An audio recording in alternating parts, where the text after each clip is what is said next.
नमस्कार दोस्तों, आप सभी का विश्व भारती चैनल में बहुत बहुत स्वागत है। दोस्तों, पिछले 3-4 दिनों में महाराष्ट्र के अंदर बहुत ही बड़ा और भयानक घटनाक्रम शुरू हो चुका है।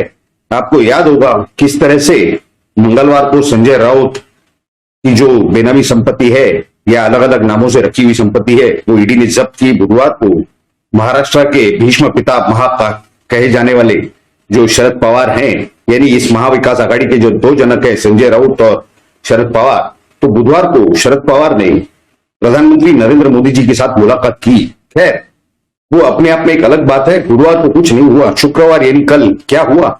कल कुछ अजीब और गरीब किस्सा हुआ। लगभग 2:45-3 बजे के बीच में दोपहर के समय ये जो एसटी की स्ट्राइक चल रही थी, यानी राज्य परिवहन निगम के कर्मचारियों की जो स्ट्राइक चल रही थी, उसमें के कुछ जो कर्मचारी हैं उन्होंने सीधा सिल्वर ओक यानी जो शरद पवार का निवास स्थान है उस तरफ अपना रुख मोड़ा और वहां पर जा करके आंदोलन किया। आंदोलन में उसमें कुछ महिलाएं थी, बताया जा रहा है कि लगभग 27 महिलाएं थी जिन्होंने अपनी चूड़ियां वहां पर तोड़ी। उन्होंने कुछ पुरुषों ने वहां पर चप्पल फेंके और शरद पवार मुर्दाबाद के नारे लगाए। क्यों लगाए?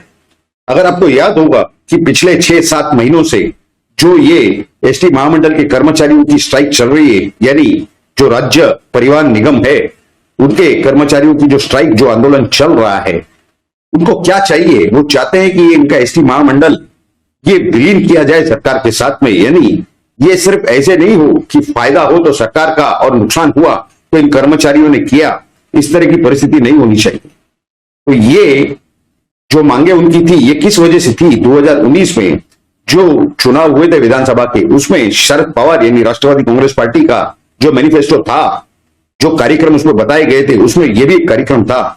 और पिछली बार जब वार्षिक अधिवेशन हुआ था इन्हीं कर्मचारियों का, एसटी के कर्मचारियों का, उसमें शरद पवार साहब ने कहा था कि अब विलीनीकरण होना चाहिए और उप मुख्यमंत्री अजीत पवार हो, मुख्यमंत्री उद्धव ठाकरे हो, इन्होंने इस पर ध्यान देना चाहिए, यानी इसका काम आगे होना चाहिए। इस तरह का एक तरह से उनका सुझाव था या आदेश था सरकार को। उसमें से कुछ नहीं किया गया। उसके बाद ये आंदोलन हुए आजाद मैदान पर। अब सरकार की हालत ऐसी है कि सिर्फ एक सांसद, शरद पवार साहब कौन है?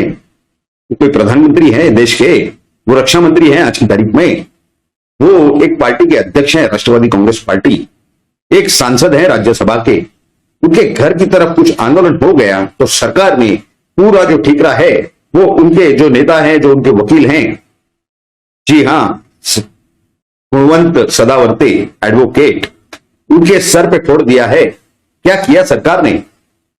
सरकार ने लगभग ये बताया जा रहा है कि 107 लोगों के खिलाफ केस रजिस्टर कर दिया। ये घटना जैसे हुई वहां पर पुलिस Z+ कैटेगरी की सिक्योरिटी है शरद पवार साहब को। कानून व्यवस्था देखिए, लॉ एंड ऑर्डर कंडीशन देखिए, वहां पर एक ही पुलिस कांस्टेबल था। और वहां पर सबसे पहले पहुंचने वाले कौन? शरद पवार के जो मित्र हैं, यानी विश्वास नांगरे पाटिल, जो ज्वाइंट कमिश्नर हैं पुलिस के, उनके ससुर ये बहुत ही करीबी माने जाते हैं। इसी वजह से उनके जमाई यानी ये विश्वास नांगरे पाटिल, ये भी शरद पवार के बहुत ही करीबी माने जाते हैं। सबसे पहले पुलिस अधिकारियों में से पहुंचने वाले वो, और उसके बाद वहां पर आई कौन? सुप्रिया सुले, सुकन्या शरद पवार साहब की। और वो क्या कह रही थी? वो कह रही थी कि अभी हम बात करने को तैयार है। 6 महीने से ये लोग आजाद मैदान में बैठे थे, कोई गया था इनके साथ मंत्री बात करने? इनका मसला क्या था? ये क्यों गए सिल्वर ओक? लगभग 120 या 125 एसटी के कर्मचारियों की मृत्यु हो गई इसी 5 या 6 महीनों के अंदर।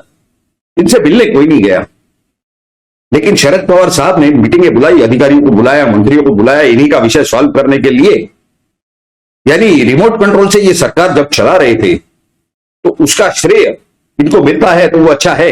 लेकिन जब नुकसान भरपाई की बात आती है या जब लोग बददुआएं देने लगते हैं तो वो इन्हें नहीं चाहिए।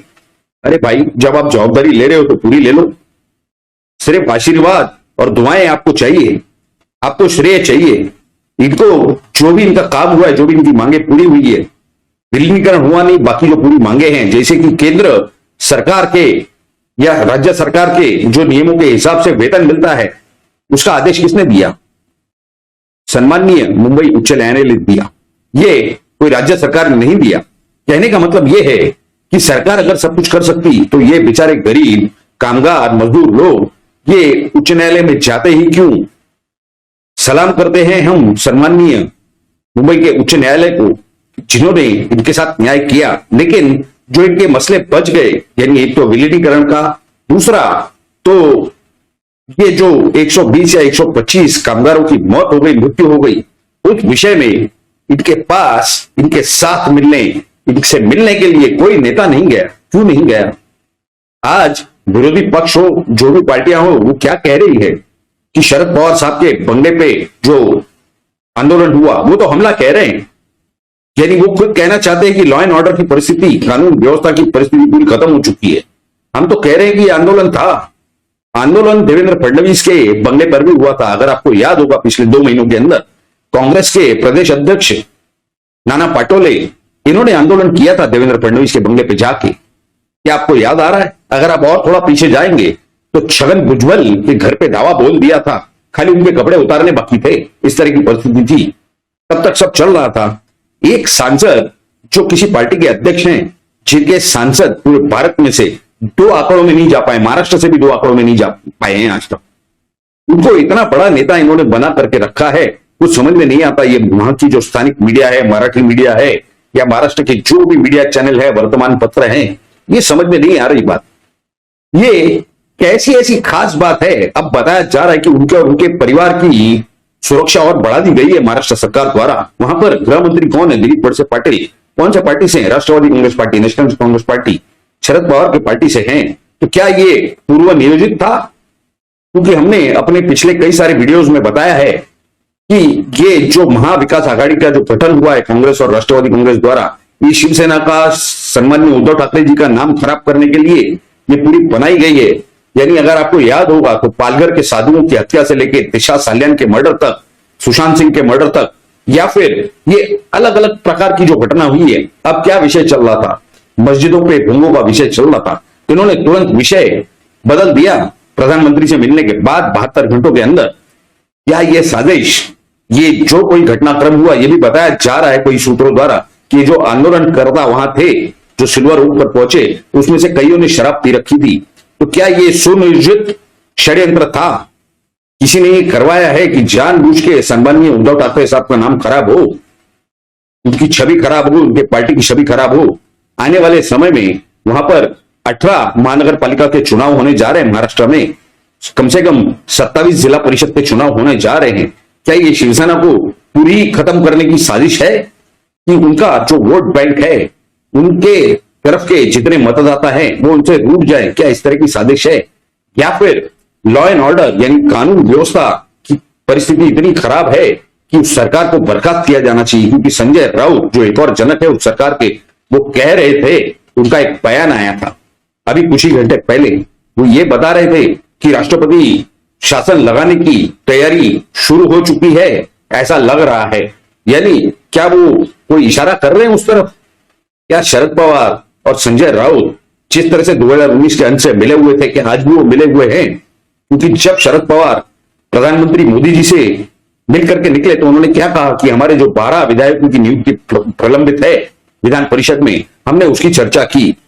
लेकिन संजय राउत साहब को यह लगा कि उनके जो ईडी ने संपत्तियां जब्त की है उस विषय में कुछ चर्चा करने के लिए संजय अपने शरद पवार साहब गए थे। तो ये पूरे हालात है महाराष्ट्र में। तो क्या आपको लगता है कि शिवसेना का जो पूरी छवि है वो धूमिल करने के लिए, पूरी नष्ट करने के लिए ये सुनियोजित कार्यक्रम किया गया राष्ट्रवादी कांग्रेस या कांग्रेस द्वारा? या फिर दूसरी तरफ देखा जाए तो ये सरकार गिराने के लिए शरद पवार या उनके कई नेता या उनके किसी और लोगों ने ये साजिश की है सिल्वर ओक पर इस आंदोलन की?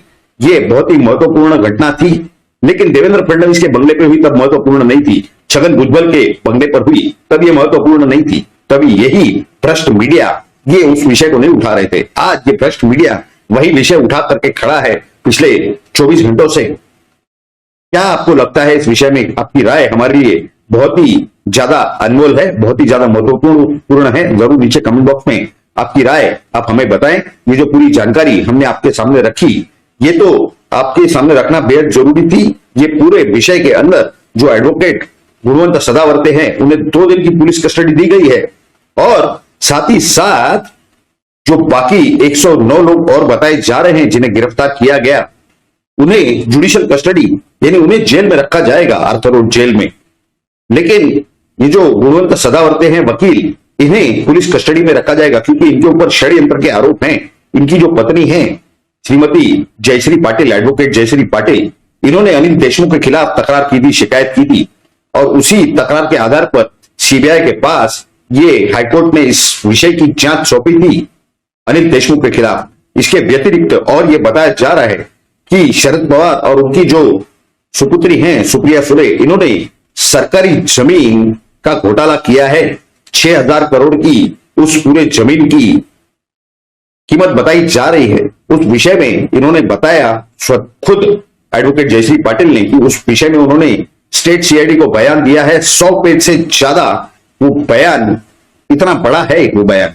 तो क्या वो अनिल देशमुख का विषय हो, ये जो 6000 करोड़ की जमीन का जो घोटाला बताया जा रहा है, क्या इस विषय का गुस्सा निकालने के लिए इनका विरोध किया जा रहा है और उनके पत्नी ने जो काम किया है यानी एडवोकेट सदावर्ते, गुणवंत सदावर्ते, इनकी पत्नी ने जो काम किया है सरकार के खिलाफ, क्या इस वजह से उनसे बदला लिया जा रहा है? ये भी एक पहलू इसके अंदर दिखाई दे रहा है स्पष्ट रूप से।